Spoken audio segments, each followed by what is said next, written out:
Hello, guys. Thanks for joining in tonight. We appreciate each and every one of you guys, as always, on the Audio Master Show. Man, we got a lot of great things to talk about tonight. I am so fired up, man. We got some really cool things happening, and I hope cool things are happening for you guys. But tonight's big question is, what is the best ribbon microphone in 2021? Man, I get so pumped up when I get a chance to talk about microphones. Someone asks me the question as, hey man, what's a good ribbon microphone? Or, what have you been using in the studio? What kind of microphones do you like best? Condenser microphones, ribbon microphones, dynamic microphones. And I'm like, wait a second, man, how long you got to listen? Because if you're like me, man, you like microphones and all kind of microphones, because a microphone is like an extra color in your arsenal, man. How many colors does it take to color in a color book? And so the more colors you got, the better it's gonna look, man. Especially if you know how to use those colors and apply them in the right application for the right instrument, man. So you know what? Tonight we were talking about one of my favorite ribbon microphones, only because we're using it, man. Nah, man, seriously, the ribbon microphones really do a lot of great things, especially for like room mics, or if you're having sibilance problems with a lady or a man. Ribbon microphones just do a ton of great, and they just know how to really make that voice sound really intimate, up and close, and beautiful, man. So a lot of those old ribbon microphones, the RCA 44 and the 77, were used on countless of all those old albums back in the day. Everybody from Doris Day, and all your crooners used them, man. Frank Sinatra, all those guys loved the RCA 44. This one is the AEA 44, which was derived directly from that mic, man. And so this is one of my favorite babies. I love this mic. It sounds really, really good on vocals. And I got the gain cranked up quite a bit. I actually have it cranked up all the way on my little interface here. So this isn't the way I would actually I wouldn't use this preamp or this interface actually for my preamp running this bad boy. I would want something a little more cleaner, that I don't have to turn the gain up all the way on the preamp to be able to get as much gain as I needed to actually do the recording.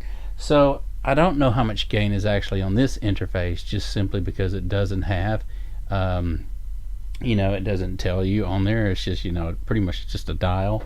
But on some of my other preamps here, it actually shows you if you got 55 dB of gain, 65 dB of gain, 70 dB of gain. So typically on a ribbon microphone, it's great the more gain that you actually have on that mic preamp, so that you don't have to push the preamp so hard to get a nice clean signal. Now there are inline things that you can use actually to boost your signal. But my idea is just go ahead and buy a great microphone preamp with tons of gain on that, and just cut to the chase, man, and get rid of that other thing in line that you don't need, man. And if you do need it, and that's just the best way that you can get there because you're on a budget or whatnot, I totally understand, man. But if you can run your ribbon microphone through a beautiful Neve or something like that, or even the AEA mic preamp that they offer, I think it gives you like 80 dB a gain, or maybe even more. I haven't checked in a while, but I'm sure it's a lot of gain, and it's enough gain to actually do what you want to do, to use this microphone on all your vocals and whatnot. And keep in mind, this mic is actually a figure 8 polar pattern. So it's actually picking up me, and it's actually picking up the room noise as well. So anything that goes that way is coming back in the microphone. So anyway, a lot of your great artists, Bill Putman and all those guys like that, engineers, used this microphone in the studio, and how they used it was just really, really cool, because they could record a whole band with two of these babies in there. And it's just really about mic placement. Now keep in mind, on the sides of the microphone, if you have a figure 8 polar pattern, it's pretty much nulling out the sound that's coming in from the sides. So they would direction this microphone accordingly, set the band up where you got the drummer over here furthest away, you got the singer right here, you got the bass player, and they could capture 2 different or even 3 different sounds in the room as to which one needed to be more present on the recording. And so they didn't have all the really cool tracks that we have today. I mean, if you want to record 80 tracks and choose between which one you like, we've got that in our DAW, and that's just what makes it so beautiful today. But back in the day when they were using ribbon microphones, you know, if you had one, it was great, but if you had 2 or 3, it was like, wow, you were like the place to go do your recordings and whatnot. And Sun Studios, by the way, was used. They used a lot of great artists went there. Elvis Presley and a lot of those guys actually went there and cut all their albums in there. Sam Phillips, and anyway, he just did some great stuff. And by the way, if you've never toured Sun Studio, you really need to go check it out, man, just to say that you went, because it's really cool to walk in there. And something about when you walk into that studio and you just kind of feel the vibe, and kind of, it's just a really cool thing to know that Elvis, Johnny Cash, and all those great artists back in the day, man, were in there cutting tracks, man. And look, if you're anything like me and you love recording and you love the studio and you love microphones, man, you know, visit those old cool studios and whatnot, and just you know, it's just a great thing. It's a great vibe to go in there and check it out, man. So this is one microphone that I really love. I love this mic right here. It's just it's got a realism sound to it, with no hype, man. It just, I mean, it just really sounds good, you know. And the closer you get to this microphone, the proximity effect does work on this mic, and you can tell. But even so, what's kind of cool about this mic is when you get into it and get that proximity effect working on this AEA R44, it doesn't get so boomy, right? So you get the low end, but you don't really get that boominess going on. As to, you know, my SM57 or something like that. I mean, not SM7B. You're going to get really that more wide, boomy, muscly sound when you get up close to it. But, you know, a guy asked me today, he's like, what ribbon mics are the best? And we got to talking about all different kind of mics, man. We ended up got to talking about dynamic microphones, and how if you're not really the best purest singer, you know, a dynamic microphone will be great for your voice, just simply because it's going to set great in the mix, and it's not going to catch all those things that you want to catch, you know. So if you're singing through a condenser microphone, it's going to hear everything precisely, perfectly. And if you're one like me, with a lot of overtones in my voice, you can kind of get by with a dynamic microphone and a great condenser microphone. But someone like Karen Carpenter or someone like that with a real pure voice, man, if they sing a little bit out of pitch or a little bit out of key or whatever, you're definitely going to hear it on a nice condenser microphone. So we got to talking about all that kind of cool stuff, ribbon microphones, dynamics, and you know the deal. But here's one that I really like right here, man. Check out this condenser microphone. This is a beautiful condenser microphone. It is a Stellar condenser microphone. And you know, it's Audio Products Stellar X Vintage. This is the vintage one right here. I love this mic, man. It's what I've been doing a lot of my stuff with here lately. And as you can see, I took the inner liner screen out of this so that the capsule is more exposed. And just look how beautiful that capsule is in there. By the way, that's the front view. Now this is a directional microphone, so it does not pick up from the back of the capsule. But I just want to show you how beautiful this mic looks. The capsule looks on this mic. Stunning, man. And it really sounds good. So I love this mic, and it's under $300. You got to get one of these mics. It's a great, I mean, it's probably one of the best little condenser microphones that I've used, you know, in a long time, especially for the price range. You got to get one, man. It's great. I love this mic. Sounds really good. But ribbon microphones really do a lot of different things, man. I like really using ribbon microphones not only for a sibilant's voice, but I really like these microphones for mic in the room on a drum kit. Ribbon microphones have just a really nice, pleasing natural sound, nothing hyped up. And this baby right here by AEA is one to actually get. If you can get your hands on one, invest in one, you're really going to like this mic. I've done some really, really cool miking drums with this as a room microphone. Here's the thing, man. Especially if you've got a girl who's singing and with sibilance in her voice, it really kind of cuts down and shaves off those high-end frequencies that are unwanted, man. And you really hear that tss, tss, tss in the voice. Wow. But yeah, man. So anyway, if you didn't know anything about condenser microphones, they're really, really nice to use as well. So I had to tell the guy today, I was like, man, you're kind of holding me to the gun there as to what microphones are best, Condenser Dynamics or Ribbons, because I like all of them, man.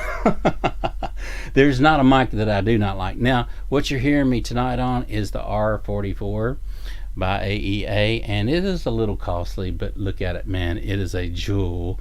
And it's just a monster, actually, and it really, really sounds good on everything. I want to say around 25, 24, 26. I can't remember, man, what I paid for this thing.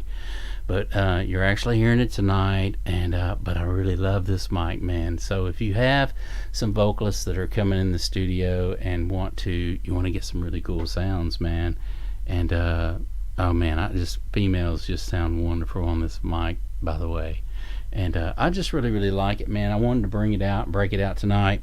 So you'll get this microphone, and this is what it comes in for those of you that don't know.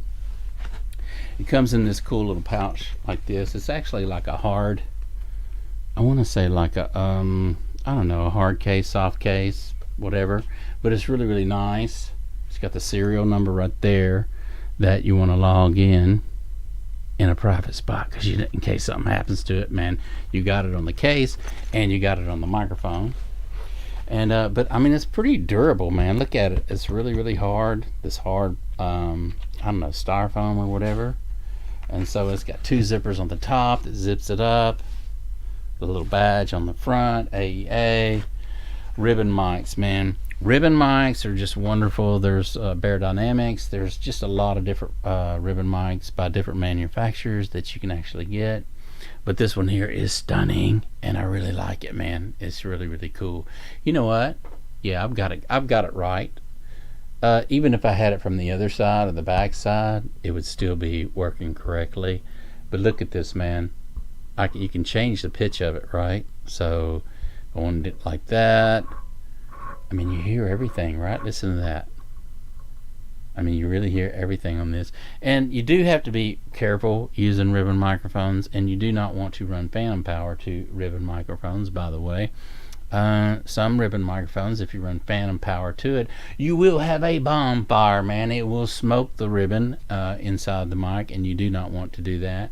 However, there are some ribbon microphones that you can run phantom power to it, and it will not affect it. Typically, I mean, it's just simply because they were made to. But here's the thing.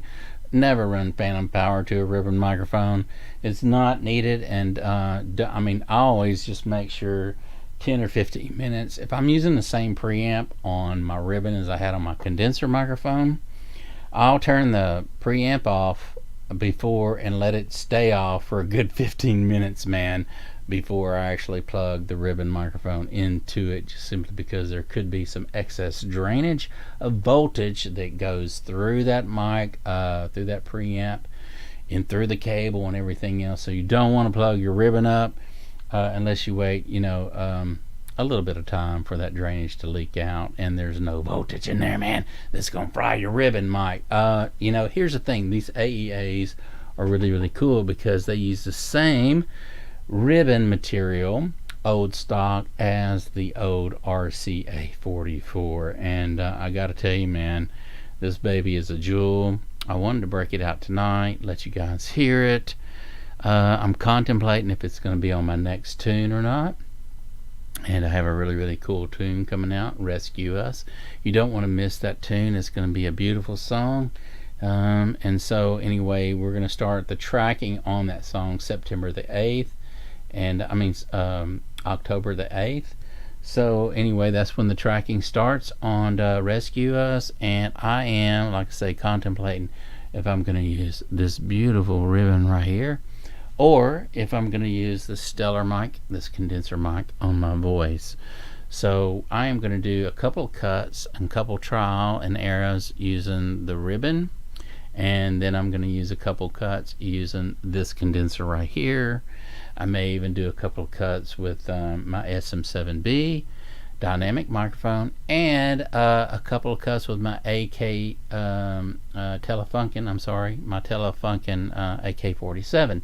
So we're going to see how that works out, and I'll just see what actually microphone sits best in the track, and after a verse and a pre-chorus, chorus, or whatever.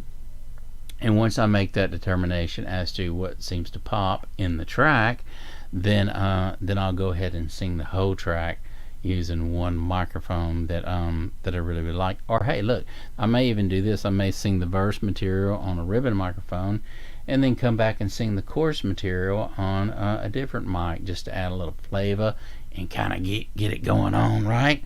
And so that's what we want. We want some flavor in our mixes, and we want some nice changes as far as coloration goes, as far as from our verses to our choruses, and it keeps the song kind of interesting as to what's going on. That's right, man. Well, we do appreciate you. We are running out of time tonight. I hope you enjoyed this video. If you did, give me a thumbs up. I appreciate that. That goes a long ways as far as to getting in the algorithm. But anyway, so much is going on. And if you're looking for a nice ribbon microphone, man, I highly suggest checking into some AEA ribbon microphone products. Outstanding. The company's outstanding. The owner's outstanding as well. Give them a call, man, AEA, and give them a shout, man. I'm sure they appreciate you calling in. But until then, we will be back tomorrow night, and you do not want to miss out. As always, between 7 o'clock and 9 o'clock Texas time, man, we will be here, and give us a shout as always, and we appreciate every one of you. Until then, we will see you later.